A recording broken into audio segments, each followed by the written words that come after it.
បើចិត្តខឹងក្រោតកុំចោទអ្នកដទៃ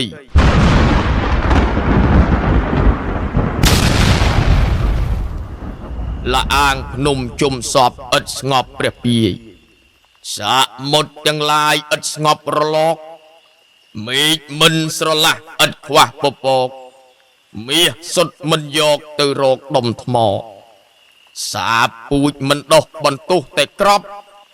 ជាងផ្សាមិនចប់បន្ទុះសំណស្រមោចរោមនំទៅបន្ទុះស្កដេកផ្អៀងផ្លោះកទៅបន្ទុះខ្នើយបើចិត្តខឹងក្រោតនឹងបុគ្គលណាមិនត្រូវប្រហារព្យាបាទគេឡើយគឺត្រូវសម្លាប់ក្តីក្រោតនោះហើយសន្តានបានស្បើយលហើយដេកជាសុខអ្នកឈ្នះរមែងមានពីវេរី